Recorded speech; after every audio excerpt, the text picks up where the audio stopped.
Coming off a huge win over Clemson last Saturday, is Georgetown ripe for an upset against Wagner? Stay tuned and find out.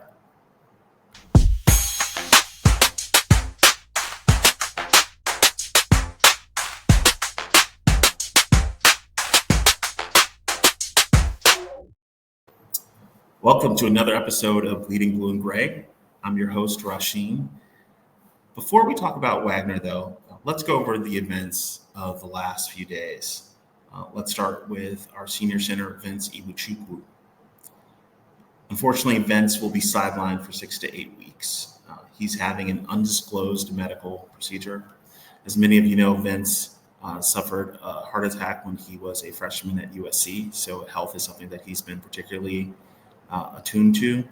The statement put out by the school on Tuesday said he is generally in good health and will take a brief recovery period. Our thoughts and prayers are with you, Vince. We hope you have a speedy recovery.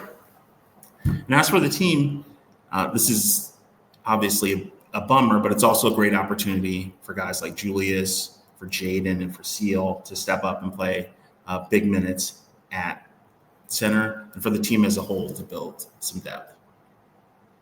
Second, let's talk about Baba Oladotun. The 6'10", five-star small forward had Georgetown on his list of Final Four schools, along with Arkansas, Kentucky, and Maryland. Yesterday, he committed to Maryland. It's always disappointing to miss out on a top prospect like Baba. He was the top prospect in 2027, and then he reclassified and is a consensus top 10 prospect in 2026. But this is also part of the game. This is what happens when you're in contention for the highest level of prospects. So I wish Baba well. I hope he has a fine career in College Park. And I'm not disappointed because Ed is doing exactly what he should be doing. He's going after the biggest and best names out there. And sometimes you don't get them. Also, most of the time you don't get them. But on to the next one. And now on to Wagner. This Saturday, our Hoyas will face off against the Seahawks at noon at Capital One Arena. For those of us who can't make it in person, it will be televised on ESPN+. This is going to be the fourth meeting all time between Wagner and Georgetown. The current record is Georgetown 3-0. Last year, Georgetown defeated Wagner 66-41 at McDonough Arena. Wagner has started the season 0-4 with road losses to VCU, Seton Hall, Fordham, and UMBC, which the Hoyas also play this year. And all those games, except for the VCU game, have been pretty close. Right now, they're playing for an interim coach whose name is DeJuan McMillan. Why are they playing for an interim? Because their head coach, Donald Copeland, is currently suspended. Coach Copeland is suspended pending an investigation into alleged abusive behavior towards his players. So it's kind of an odd situation, not fired, but obviously not showing up to work. So what is already a team that had a lot of new faces has added this thrown in to the works. Wagner plays in the Northeast Conference, which is not a very highly regarded conference. Of the 32 conferences in college basketball, I would say the Northeast is probably maybe 28, 29. It's a true one bid league. Nobody gets in unless they win the conference tournament. So every team really builds towards those 3 days in March. These guys are used to fighting against high majors. They all play multiple bye games. So I would not take this team lightly.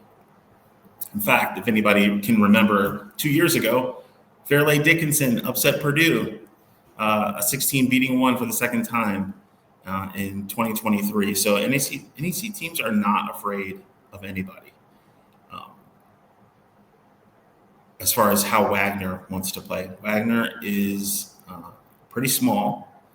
They want to play at a slower, grinding pace. No one on that team is taller than 6'7".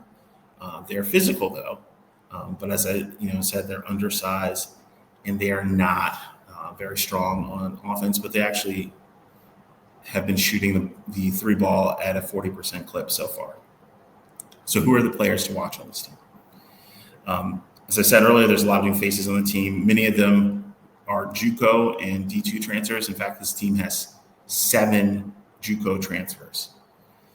The ones that we should be most concerned with are Nick Jones. He's a JUCO transfer from Harcum in Bryn Mawr, Pennsylvania. He's averaging 12 points a game and a couple steals. The other is another guard named Eddie Placer. He's also a JUCO transfer. He's averaging about 12 points per game and 4 boards. We have DMV product John Awoke. He's a 6'3" guard, averaging 8 points a game. He's from Alexandria. Benel Bezel is 6'7", big man, wide body. He's probably their best rebounder. This is a team that also tries to beat you by coming in waves. They play as many as 10 guys in their rotation. I imagine on Saturday they'll play at least 8 or 9. They are not a team that shoots a lot of threes, but they're opportunistic, and they shoot it pretty well. My score prediction for Saturday is Georgetown 80, Wagner 65. Well, that's it for today's episode. As always, follow us on YouTube by subscribing to the Big East Energy Network.